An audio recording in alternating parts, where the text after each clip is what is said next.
புரட்சியாளர் அம்பேத்கர் எழுதிய இந்திய அரசியலமைப்பு சட்டத்தை நடைமுறைப்படுத்துகின்ற அவையான நாடாளுமன்ற அவையில் அச்சட்டத்தை தந்த புரட்சியாளர் அம்பேத்கர் அவர்களை அவமரியாதை செய்து பேசிய இந்தியாவின் உள்துறை அமைச்சர் திரு அமித்ஷா அவர்கள் பதவி விலகிட வேண்டும்.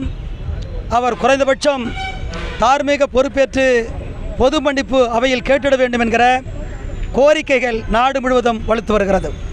தலைவர் எழுச்சி தமிழர் உள்ளிட்ட இந்தியா கூட்டணி கட்சிகளின் தலைவர்கள் நாடாளுமன்ற அவையில் மாபெரும் போராட்டங்களை நடத்தி கொண்டிருக்கிறார்கள்.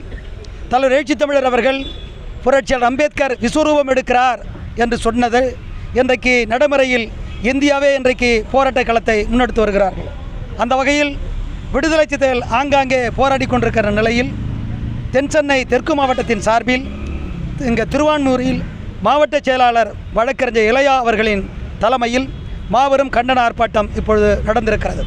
இதை ஒருங்கிணைத்து நடத்தியிருக்கிற தொகுதியினுடைய பொறுப்பாளர்கள் தம்பி சத்யா மற்றும் பலவன் உள்ளிட்ட முன்னணி பொறுப்பாளர்கள் இதை ஒருங்கிணைத்திருக்கிறார்கள். புரட்சியாளர் அம்பேத்கர் இந்திய நாட்டினுடைய தேசத்தந்தை. அவருக்கு மிகப்பெரிய ஒரு அவமரியாதை நாடாளுமன்ற அவையில் பாசிச கும்பலால் அமித்ஷாவால் ஏற்பட்டிருக்கிறது.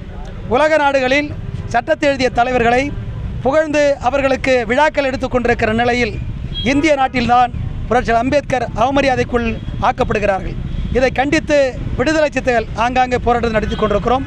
இந்த வகையில் தான் இன்றைக்கு திருவான்மூரில் இந்த ஆர்ப்பாட்டம் நடந்திருக்கிறது. கண்டிப்பாக அமித்ஷா பொது மன்னிப்பு கேட்க வேண்டும். இல்லையென்றால் இந்திய நாடு தொடர்ந்து போராடும். விடுதலை சிறுத்தைகள் அடுத்தடுத்த போராட்டத்தை முன்னெடுப்போம். நன்றி.